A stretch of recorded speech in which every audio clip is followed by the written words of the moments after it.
देख रहे हैं लॉ मास्टर। मैं हूं अंकित जैन और मेरे साथ है नितेंद्र देव। आज के वीडियो में हम चर्चा करेंगे कि एक जो एक्यूज होता है क्रिमिनल केस में, उसकी जो अटेंडेंस कोर्ट में कैसे सिक्योर की जाए। तो बहुत सारे केसेस में हम देखा जाता है कि जब कोर्ट एक्यूज को कोर्ट में बुलाना चाहती है और एक्यूज अपीयर नहीं हो रहा है, तो वो किस किस मोड है, कैसे कैसे उसकी जो अपीयरेंस है वो सुनिश्चित करेगी या उसे कंपेल करेगी। तो उसके प्रोसेस क्या है? तो उसका जो सबसे पहला प्रोसेस है वो है सम्मन। तो सबसे पहले जो एक्यूज्ड है उसके अगेंस्ट सम्मन इशू होगा। सीआरपीसी में उसका प्रोविजन है, सेक्शन 60 से स्टार्ट है कि सम्मन कैसे इशू होगा। सम्मन बेसिकली 2 कॉपीज में होता है, एक 2 कॉपीज में सम्मन होता है। तो जो सम्मन को जो तामील कराने वाला व्यक्ति होता है उसे 2 कॉपी दी जाती है, जिस पर मजिस्ट्रेट सीन अपनी मोहर लगाता है और साइन करता है।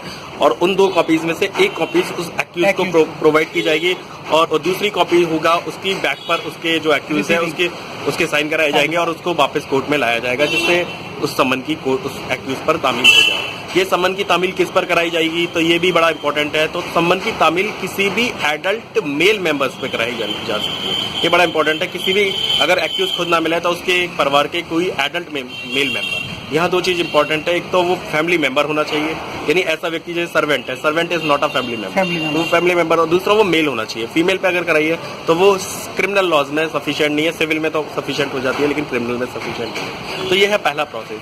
अगर सम्मन की तामील हो जाती है और उस तामील के होने के बाद भी एक्यूज कोर्ट में अपीयर नहीं होता, तो कोर्ट उस एक्यूज के लिए वारंट इशू करती है। वारंट और सम्मन में बेसिकली जो अंतर है वो ये है कि जो सम्मन होता है वो उस एक्यूज के नाम होता है, लेकिन वारंट जो होता है वो उस एक्यूज के नाम पर नहीं होता, बल्कि उस थाने के थानाध्यक्ष के नाम होता है जिसकी लोकल लिमिट्स में वो एक्यूज निवास कर रहा हो। तो उस वारंट में ये लिखा जाता है कि आपको उस एसएचओ को या थानाध्यक्ष को आदेशित किया जाता है कि इस व्यक्ति को पकड़ के लाए। अब वारंट 2 तरह के होते हैं बेसिकली, बेलेबल वारंट होते हैं और नॉन बेलेबल वारंट। तो पहला बीडब्ल्यू या बेलेबल वारंट जिसे बोलते हैं, दूसरा एनबीडब्ल्यू या नॉन बेलेबल वारंट। तो बेलेबल वारंट अगर मैं पुलिस किसी को अरेस्ट करती है तो वहाँ पुलिस उससे सियोरिटी ले सकती है कि वो कोर्ट में पर्टिकुलर डेट या फिक्स डेट पर वो अपीयर होगा और कोर्ट में या फिर वो जब उसे अरेस्ट कर लीजिए तो कोर्ट उसे तुरंत बेल पर रिलीज कर देगा। लेकिन जो एनबीडब्ल्यू वारंट में पुलिस अरेस्ट करती है तो वहां पर वो उसको पकड़ के ले आती है और वहां कोर्ट का डिस्क्रिप्शन है कि वो उसे बेल दे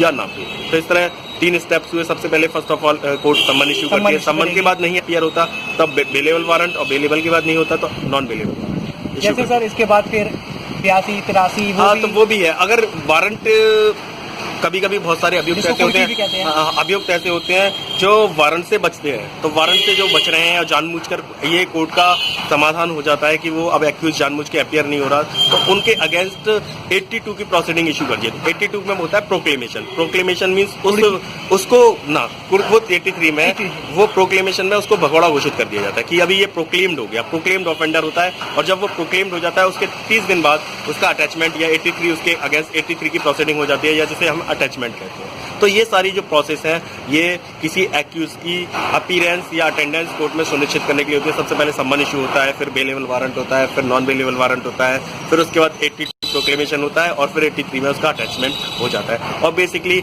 इन सारे प्रोसेस से एक्यूज जो होता है वो कोर्ट में अपीयरेंस दे ही देता है। तो आज के वीडियो में ये अपीयरेंस के बारे में, बाकी वीडियोस में हम और लीगल टॉपिक पर चर्चा करेंगे।